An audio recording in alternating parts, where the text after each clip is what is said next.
नमस्कार दोस्तों, मैं जुगल किशोर आप सबका अपराध की कहानी में सबका स्वागत करता हूं। दोस्तों, आप सब हमारे साथ जुड़े हुए हैं। चैनल को सब्सक्राइब करें और लाइक करें और कमेंट करें। आपके सहयोग से मुझे हिम्मत मिलती है। दोस्तों, अक्सर नौजवानी अपनी जवानी में कदम रखते हो भटक जाते हैं, मगर अपनी माँ बाप की इज्जत का भी ख्याल रखना होता है। माँ बाप अपने बच्चों का कभी बुरा नहीं चाहते, बच्चों को अच्छी जिंदगी मिले। हर माँ बाप का यही सपना होता है, इसलिए हमेशा अपनी माँ बाप की बात सुनो, उस पर अमल करो। कोई भी ऐसा काम ना करो जिसे इज्जत में दाग लगे। चले कहानी शुरू करते हैं। किसी भी युवक युवती का एक दूसरे की तरफ आकर्षित होकर शारीरिक संबंध बना लेना अलग बात है और जीवन भर साथ निभाना अलग बात। इस बात को पूनम तो समझ गई थी, पर नीरज नहीं समझ पाया। फलस्वरूप सिंगापुर निवासी अनीता द्विवेदी सुबह को कुछ महिलाओं के साथ गंगा बैराज रोड पर मॉर्निंग वॉक पर निकली। महिलाओं के साथ वॉक करते हुए जब वह हरी चौराहे पर पहुंची तो उन्होंने रोड किनारे की झाड़ियों में एक युवती का शव पड़ा देखा। वहीं ठिठक कर उन्होंने साथी महिलाओं को भी बुला लिया। थोड़ी ही देर में शव देखने वालों की भीड़ जुटने लगी। इसी बीच अनीता द्विवेदी ने मोबाइल फोन से इसकी सूचना थाना बिठूर पुलिस को दे दी। यह बात 8 मार्च 2018 की थी। सूचना पाते ही बिठूर थाना प्रभारी तुलसी राम पांडे पुलिस टीम के साथ सिंगापुर स्थित हरी चौराहा पहुंच गए। उस समय वहां भीड़ जुटी थी। भीड़ को हटाकर वह उस जगह पहुंचे जहां युवती की लाश पड़ी थी। लाश किसी नवविवाहिता की थी। उसके दोनों हाथों में मेहंदी रची थी और कलाइयों में सुहाग चूड़ियां थी। उसकी उम्र 25 वर्ष के आसपास थी और वह गुलाबी रंग का सूट पहने थी। देखने से ऐसा लग रहा था कि युवती की हत्या कहीं और की गई थी, जिसके बाद शव को गंगा बैराज रोड किनारे फेंक दिया गया था। चूंकि मामला एक नवविवाहिता की हत्या का था, इसलिए इंस्पेक्टर तुलसीराम पांडे ने कत्ल की सूचना वरिष्ठ पुलिस अधिकारियों को दी। सूचना पाते ही एसपी पश्चिम गौरव ग्रोवर, एसपी पूर्व अनुराग आर्या तथा सीओ भगवान सिंह भी वहां आ गए। पुलिस अधिकारियों ने मौके पर फोरेंसिक टीम को भी बुला लिया। पुलिस अधिकारियों ने घटनास्थल का बारीकी से निरीक्षण किया। इसके बाद मौके पर आई फोरेंसिक टीम ने जांच की। युवती के गले पर कपड़े से कसे जाने के साथ साथ उंगलियों के निशान भी थे, जिससे टीम ने संभावना जताई कि युवती की हत्या गला घोंट कर की गई थी। युवती के सिर में दाईं ओर चोट का निशान तथा शरीर पर आधा दर्जन खरोंच के निशान थे। टीम ने फिंगरप्रिंट लिए तथा अन्य साक्ष्य भी जुटाए। काफी कोशिश के बाद भी युवती के शव की शिनाख्त नहीं हो पाई थी। पुलिस शिनाख्त के लिए लोगों से पूछताछ कर रही थी। इसी बीच भीड़ में से एक युवक आगे आया और शव को झुककर गौर से देखने लगा। इत्मीनान हो जाने के बाद वह एसपी अनुराग आर्या से बोला, साहब, यह लाश पूनम की है। कौन पूनम? पूरी बात बताओ। साहब, मेरा नाम श्याम मिश्रा है। मैं बैकुंठपुर गांव का रहने वाला हूँ। हमारे गांव में शिवशंकर मौर्य रहते हैं। पूनम उन्हीं की बेटी थी। श्याम मिश्रा की बात सुनकर एसपी अनुराग आर्या ने तत्काल पुलिस भेजकर शिवशंकर व उनके घर वालों को बुला लिया। शिवशंकर व उसकी पत्नी शिवकांति ने जब बेटी का शव देखा तो वह बिलख पड़े। प्रियंका भी बड़ी बहन पूनम का शव देखकर रोने लगी। पुलिस अधिकारियों ने उन सभी को धैर्य बंधाया और आश्वासन दिया कि पूनम के हत्यारों को बख्शा नहीं जाएगा। शव की शिनाख्त हो जाने के बाद एसपी पश्चिम गौरव ग्रोवर ने मजिस्ट्रेट की उपस्थिति में पूनम के शव का पंचनामा भरवाकर शव को पोस्टमार्टम के लिए लाला लाजपत राय चिकित्सालय कानपुर भिजवा दिया। साथ ही सुरक्षा की दृष्टि से 2 सिपाहियों और 1 दरोगा की ड्यूटी पोस्टमार्टम हाउस पर लगा दी। इसके बाद इंस्पेक्टर तुलसीराम पांडे ने शिवशंकर से पूछताछ की तो उसने बताया कि गांव में उसकी किसी से कोई दुश्मनी नहीं है, न ही जमीन जायदाद का झगड़ा है। उसे नहीं मालूम कि पूनम की हत्या किसने और क्यों कर दी।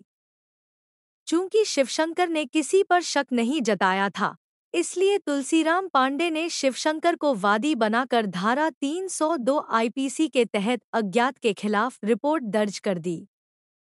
रिपोर्ट दर्ज होने के बाद एसपी पश्चिम गौरव ग्रोवर ने सीओ भगवान सिंह के निर्देशन में पूनम की हत्या का राज खोलने के लिए एक सशक्त पुलिस टीम का गठन किया। इस टीम में Bithoor inspector Tulsi Ram Pandey, sub inspector Devendra Singh, Sanjay Maurya, Rajesh Singh, सिपाही रघुराज सिंह, देवीशरण सिंह तथा मोहम्मद खालिद को शामिल किया गया। पुलिस टीम ने अपनी जांच मृतका के पिता शिवशंकर मौर्य से शुरू की। पुलिस ने मृतका के पिता का विधिवत बयान दर्ज किया। अपने बयान में शिवशंकर ने बताया कि उसने पूनम की शादी 17 फरवरी 2018 को सामूहिक विवाह समारोह में उन्नाव जिले के गांव परागी खेड़ा निवासी अंकुश मौर्य के साथ की थी। 20 फरवरी को वह पूनम की चौथी ले आया था, तब से वह मायके में ही थी। 7 मार्च को पूनम दोपहर बाद दवा लेने आस्था नर्सिंग होम सिंगापुर गई थी। जाते समय वह अपना मोबाइल फोन घर पर ही भूल गई थी। अलबत्ता उसके पास दूसरा मोबाइल था। शाम 6 बजे तक जब वह वापस नहीं आई तो चिंता हुई। उसका मोबाइल भी बंद था। शादी के पहले पूनम आस्था नर्सिंग होम में काम करती थी, इसलिए हमने सोचा कि शायद वह वहीं रुक गई होगी, सुबह तक आ जाएगी। लेकिन सुबह उसकी मौत की खबर मिली। पूनम घर से जाते वक्त पूरे जेवर पहने हुए थी, जो गायब थे। शिवशंकर के बयान से पुलिस टीम को शक हुआ कि कहीं पूनम के पति अंकुश ने जेवर हड़प कर उसकी हत्या तो नहीं कर दी। पुलिस टीम ने घर में रखा पूनम का मोबाइल फोन अपने कब्जे में ले लिया और परागी खेड़ा निवासी पूनम के पति अंकुश को हिरासत में लेकर पूछताछ की। अंकुश ने पुलिस को बताया कि पूनम की हत्या में उसका कोई हाथ नहीं है। वह तो पूनम से बहुत प्यार करता था। वह उसे लेने जाने ही वाला था कि उसकी मौत की खबर मिल गई। अंकुश ने पुलिस टीम को एक चौंकाने वाली जानकारी भी दी। उसने बताया कि पूनम जब ससुराल में थी, तब उसके मोबाइल पर अक्सर गोलू नाम के किसी युवक का फोन आता था। देर रात भी वह उससे बातें किया करती थी। पूछने पर पूनम ने बताया था कि गोलू उसका मौसेरा भाई है। पुलिस टीम ने गोलू के संबंध में शिवशंकर से पूछताछ की तो यह बात गलत निकली कि गोलू पूनम का मौसेरा भाई है। पुलिस टीम ने पूनम के मोबाइल के संबंध में जानकारी जुटाई तो पता चला कि वह मोबाइल चोरी का है, लेकिन सिम कार्ड नीरज के नाम का है, जो नयापुरवा हिंगूपुर का रहने वाला है। पुलिस ने रात में छापा मारकर नीरज उर्फ गोलू को हिरासत में ले लिया। थाना बिठूर लाकर जब नीरज उर्फ गोलू से पूनम की हत्या के संबंध में पूछा गया तो उसने साफ साफ कहा कि पूनम की हत्या में उसका कोई हाथ नहीं है। लेकिन जब उससे पुलिसिया अंदाज में पूछताछ की गई तो वह जल्दी ही टूट गया और उसने अपना जुर्म कबूल कर लिया। नीरज ने बताया कि पूनम ने उसके साथ बेवफाई की थी, इसीलिए उसने उसे मौत की नींद सुला दिया। पुलिस टीम ने नीरज की निशानदेही पर हत्या में इस्तेमाल दुपट्टा, पूनम का मोबाइल, मैं लॉकेट के मंगलसूत्र, सोने की अंगूठी, टॉप्स, पायल, बिछिया वगैरह बरामद कर लिए। चूंकि नीरज उर्फ गोलू ने पूनम की हत्या का जुर्म कबूल कर लिया था, अतः पुलिस ने नीरज को हत्या के जुर्म में नामजद कर गिरफ्तार कर लिया। नीरज के बयानों के आधार पर प्रेमिका की बेवफाई की जो कहानी प्रकाश में आई, वह इस तरह थी। कानपुर शहर से 20 किलोमीटर दूर है ऐतिहासिक कस्बा बिठूर। इस कस्बे से 2 किलोमीटर दूर एक गांव बैकुंठपुर है। मिलीजुली आबादी वाले इस गांव में शिवशंकर मौर्य अपने परिवार के साथ रहता था। उसके परिवार में पत्नी शिवकांति के अलावा दो बेटियां पूनम, प्रियंका तथा एक बेटा अमन था। शिवशंकर लोडर चालक था। मिलने वाले वेतन से ही वह अपने परिवार के भरण पोषण करता था। भाई बहनों में पूनम सबसे बड़ी थी। वह खूबसूरत तो थी ही, पर जैसे जैसे जवानी चढ़ी वह उसके बदन को सजाती गई। पूनम की खूबसूरती और निखरती गई। यौवन के फूल खिलते हैं तो उनकी मादक महक फिजा में फैलती ही है। ऐसे में भंवरों का फूलों के इर्द गिर्द मंडराना स्वाभाविक है। मंचले भंवरे पूनम के इर्द गिर्द मंडराते तो उसे अच्छा लगता। पूनम जितनी खूबसूरत थी उतनी ही पढ़ने लिखने में भी तेज थी। उसने हाई स्कूल की परीक्षा पास कर ली थी और आगे पढ़ना चाहती थी, लेकिन माता पिता के विरोध की वजह से आगे न पढ़ सकी और माँ के घरेलू कामों में हाथ बंटाने लगी। हालांकि पूनम को चौका चूल्हा पसंद न था, लेकिन माँ के दबाव में उसे सब करना पड़ता था। एक रोज पूनम की मुलाकात सरिता से हुई। सरिता उसकी दूर की रिश्तेदार थी और किसी काम से उसके घर आई थी। सरिता सिंगापुर स्थित आस्था नर्सिंग होम में काम करती थी। बातचीत के दौरान पूनम ने सरिता से नौकरी करने की इच्छा जाहिर की तो सरिता उसे नौकरी दिलाने के लिए राजी हो गई। लेकिन मां ने पूनम को नौकरी करने के लिए साफ मना कर दिया। कुछ माह तक पूनम अपनी मां शिवकांति को नौकरी के लिए मनाती रही, लेकिन जब वह नहीं मानी तो पूनम ने अपना निर्णय सुना दिया। मां, तुम राजी हो या न हो, अपनी जरूरतें पूरी करने के लिए मैं नौकरी करूंगी। पूनम के निर्णय के आगे शिवकांति को झुकना पड़ा। इसके बाद पूनम आस्था नर्सिंग होम में काम करने लगी। पूनम के गांव से सिंगापुर ज्यादा दूर नहीं था। वहां आने जाने के साधन भी थे। अतः उसे नर्सिंग होम आने जाने में कोई दिक्कत नहीं होती थी। कभी कभी अस्पताल में ज्यादा महिला मरीज होती या प्रसव कराने का मामला होता तो पूनम को रात में भी रुकना पड़ता था। रुकने की खबर वह मोबाइल से घर वालों को दे देती थी। पूनम को नौकरी करते हुए 2 महीने बीत गए तो उसने कुछ पैसा बचाने की सोची। इसके लिए बैंक खाता जरूरी था, इसलिए वह बैंक में खाता खुलवाने का प्रयास करने लगी। पूनम जिस आस्था नर्सिंग होम में काम करती थी उसके ठीक सामने रोड के उस पार भारतीय स्टेट बैंक की सिंगापुर शाखा थी। एक रोज वह बैंक पहुंची तो वहां उसकी मुलाकात एक हृष्टपुष्ट युवक नीरज उर्फ गोलू से हुई। पहली ही नजर में खूबसूरत पूनम नीरज के दिल में रच बस गई। नीरज उर्फ गोलू बिठूर थाने के नयापुरवा हिंगूपुर गांव का रहने वाला था।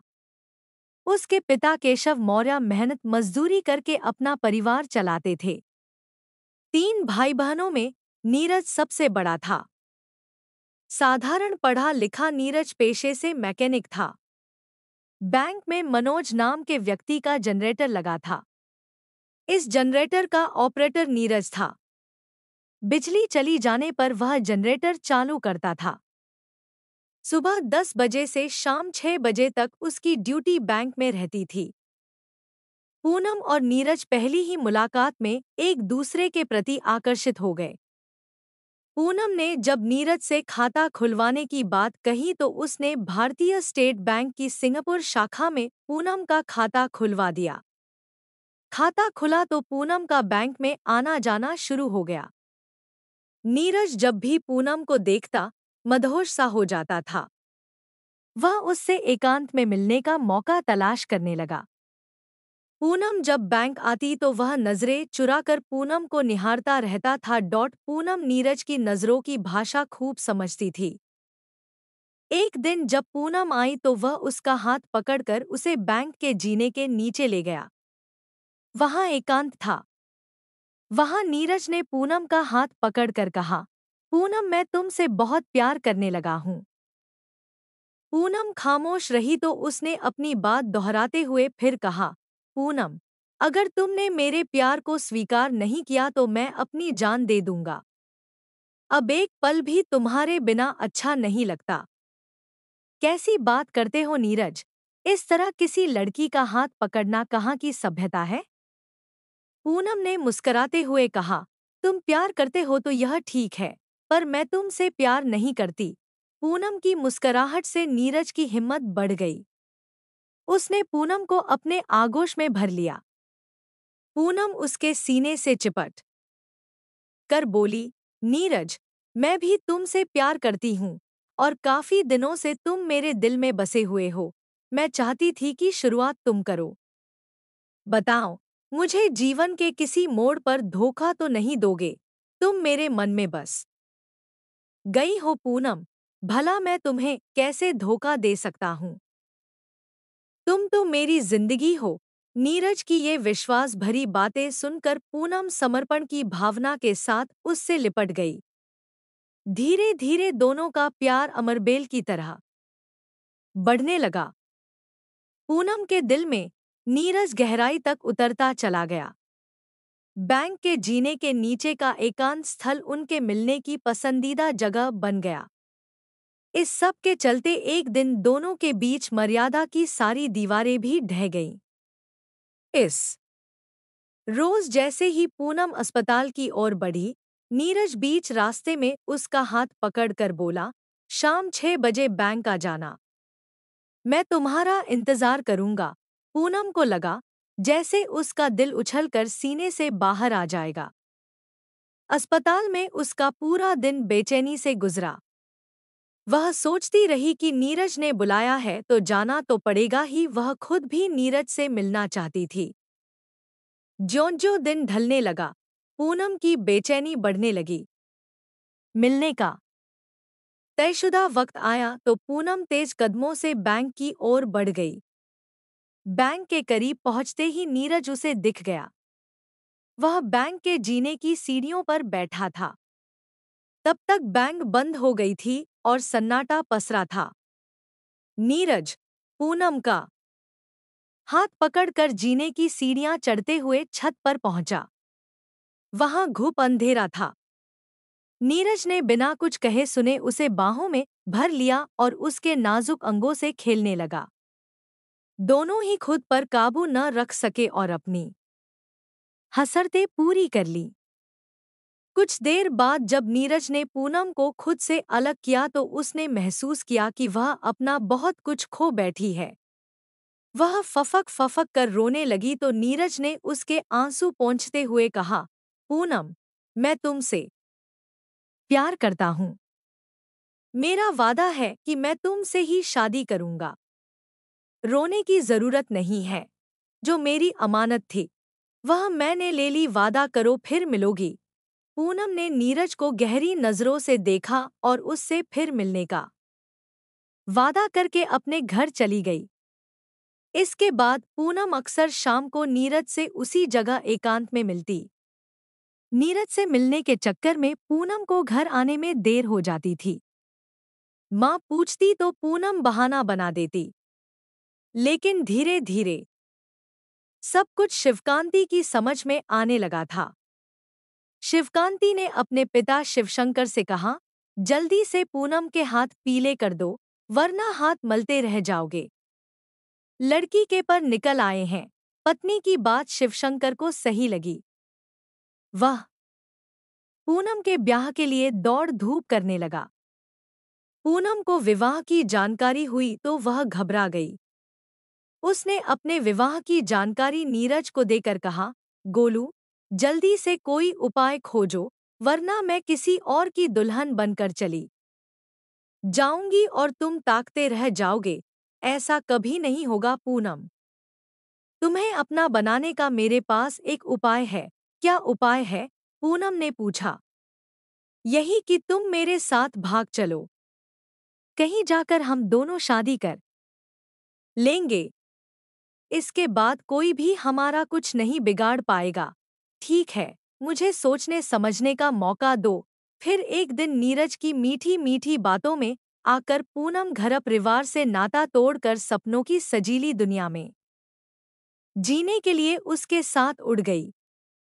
वह बैंक से पैसा निकाल कर भी अपने साथ ले गई।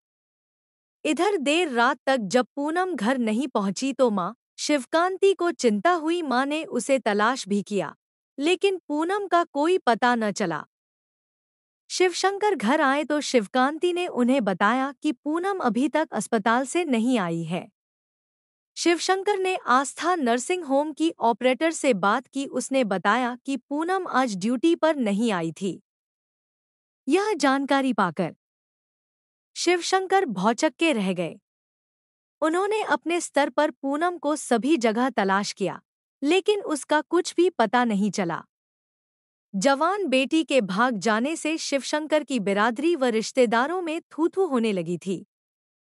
इसलिए वह पूनम की खोज में जीजान से जुटे थे।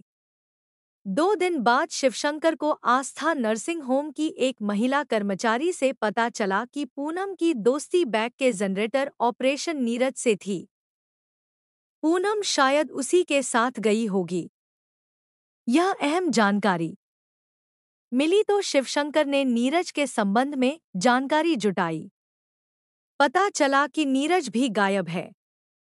शिवशंकर नीरज के गांव नयापुरवा, हिंगूपुर गए तो उसके घर वालों ने बताया कि नीरज 1 सप्ताह के लिए कहीं बाहर घूमने गया है।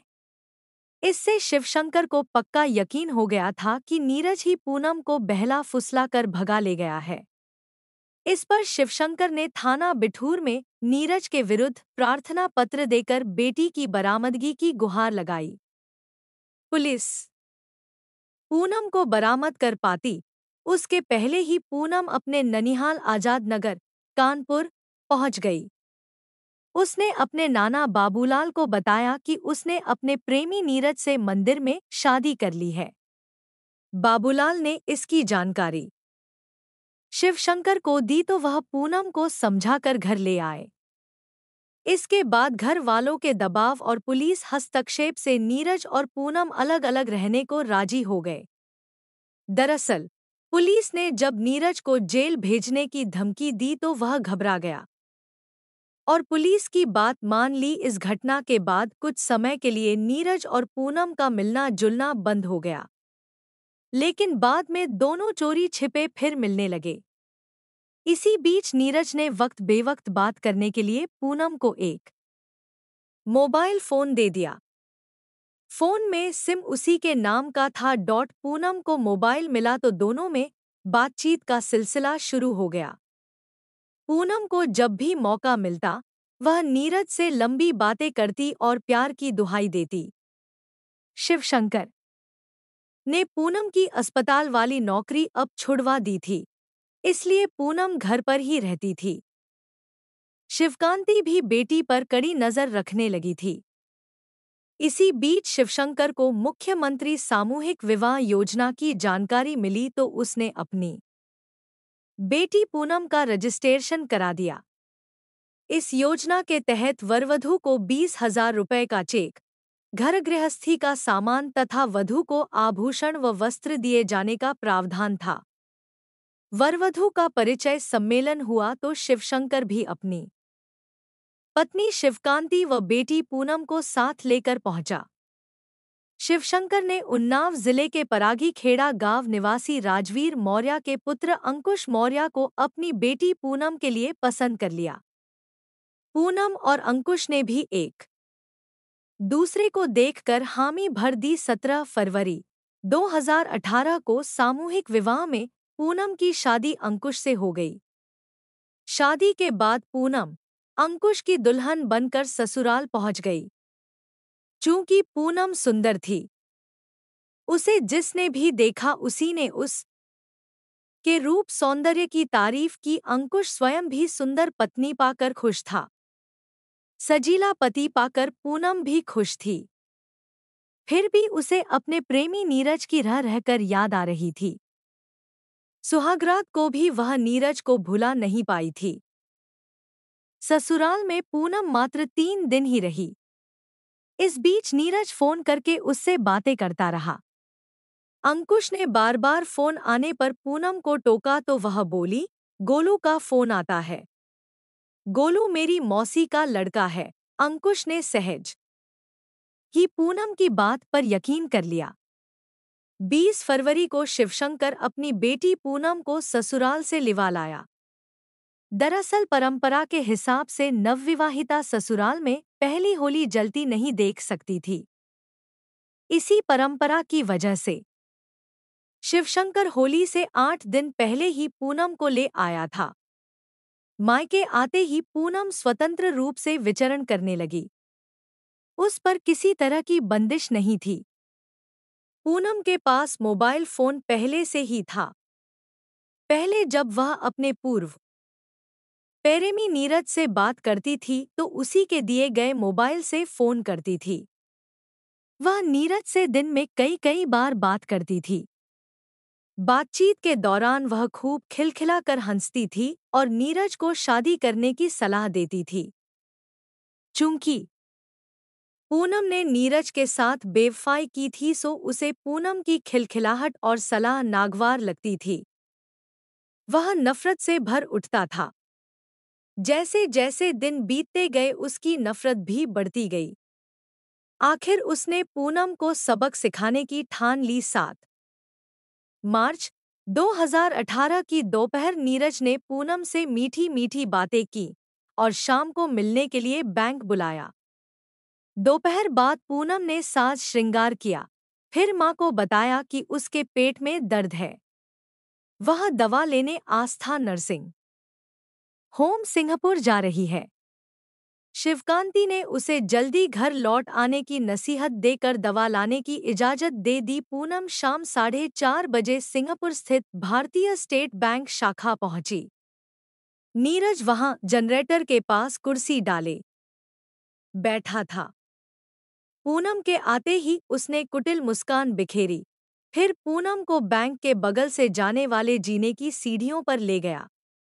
वहां बैठकर दोनों बातें करने लगे।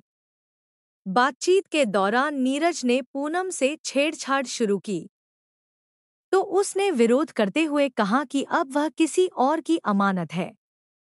लेकिन नीरज नहीं माना और उसने शारीरिक भूख शांत कर ली। शारीरिक संबंध बनाने के बाद नीरज ने पूनम पर बेवफाई का आरोप लगाया तो पूनम झगड़ने लगी। फलस्वरूप दोनों में हाथापाई होने लगी।